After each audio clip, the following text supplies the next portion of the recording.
உங்களுக்கு ஆஃபீஸுக்கு நேரம் ஆகலையா? நான் என் பிள்ளைகள வீடுகளில் போய் பார்த்துக்கொள்ளுங்க. அது செல்லுது டெய்லி ஆற்றுல எல்லாம் போய் குளிச்சுதான். ஆற்றில் குளித்தோம், குளத்தில் குளித்தோம். நாங்கள் இங்கேயே இருக்க போகிறோம், பள்ளி திறந்தால் தான் வருவோம்னு தான் சொல்லிட்டு இருக்குது. ஐயோ, முன்னாடி நம்மளும் இப்படி தானே சின்ன வயசுல எல்லாம் ஆற்றுல இருந்து குளத்துல இருந்து கரையில் ஏறுவோம்மா. இந்த ஒரு மொபைல் இருக்கிறனால தான் இப்போ நேரம் போகுது. இந்த புள்ளி இல்லாதனால நேரமே போவே இல்லை. இந்த மொபைலில் பார்த்து தான் நேரம் போக்கேன். ரொம்ப ஈஸியாக ஆப்பம் செய்யறது எப்படி?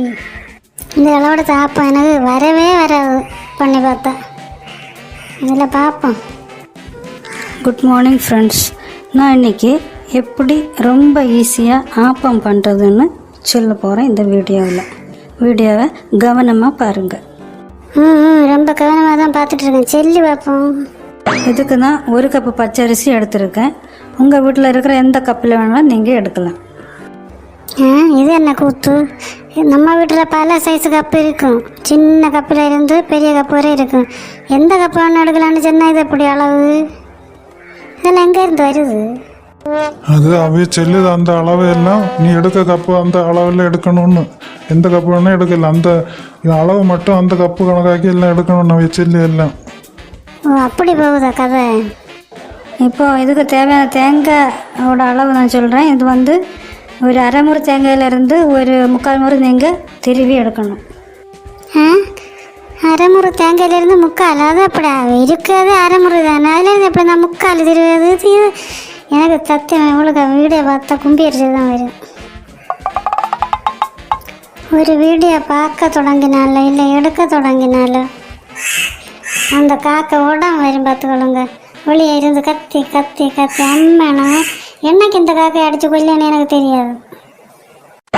இப்போது ஒரு சின்ன ஸ்பூன் அளவுக்கு ஈஸ்ட்டை இதிலேயே போடுங்க. பச்சரிசி போட்டாச்சு, நல்லா கழுவி போடுங்க. இதை தான் சொல்லணும். நம்ம கழுவாமையிலே பச்சரி போட போகிறோம். இப்போ இதில் வேக வைத்த சாதம் அது ஒரு 2 டேபிள் ஸ்பூன் போடலாம். பின்ன ஒரு பழம், இந்த பழமும் போடணும். புட்டா பழம் போடுறதுக்கு? அது உனக்கு தெரியுது. அவ சொல்லுது உனக்கு வேணும்னா செய்ய, இல்லாட்டி விட்டு. எதுக்கு சும்மா எல்லாத்துக்கும் இடக்க முடக்க சொல்லிட்டு இருக்க? இது மாதிரி தான் நான் வீடியோ போடும்போது ஆள் இந்த மாதிரி தானே செல்லும்.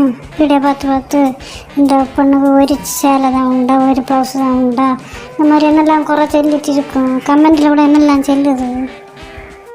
அதெல்லாம் அங்கே கிடக்கும். நீங்கள் இப்போ கிளம்ப நேராச்சுன்னா கிளம்புங்க. நான் போகிறேன், நேராச்சு. பாவம் தான், நமக்கு சுகமாக வீட்டில் படுத்து தூங்கிட்டு இருக்கேன். இனி அதுக்கு போகணுமே, அது வரைக்கும் ஆஃபீஸ் வரைக்கும். வீடியோ பார்ப்போம் எல்லாம் தேரமான்னு. இப்படி எல்லாமே நீங்கள் நைட்டு தான் போட்டு வைக்கணும், ஊற வைக்கணும். நைட்டே நீங்கள் ஊற வச்சிட்டிங்கன்னா அதுலேயே நாம் எல்லாமே இப்போ போட்டிருக்கோம் பாருங்கள். பச்சரிசி போட்டிருக்கோம், தேங்காய், ஈஸ்ட்டு, கொஞ்சம் சாதம், பழம் எல்லாம் போட்டிருக்கோம். அதுலேயே இருக்கிறதுனால அதுலேயே அது புளிச்சு ரெடி ஆகிருக்கும். நீங்கள் ஒரு 7 மணி விடிய காலையில் நீங்கள் ஒரு 4 மணிக்கெல்லாம் எழுந்திரிச்சி இதை அரைச்சி வச்சிங்கன்னு வச்சுக்கோங்க. காலை உங்களுக்கு சமையலில் ஆப்பம் நல்லா பண்ணி அசத்தலாம் பாருங்கள். நல்லா போச்சு. நைட்டு ஊற போடணுமா, விடியாலையில் எழுந்திரிச்சு அரைச்சணுமா?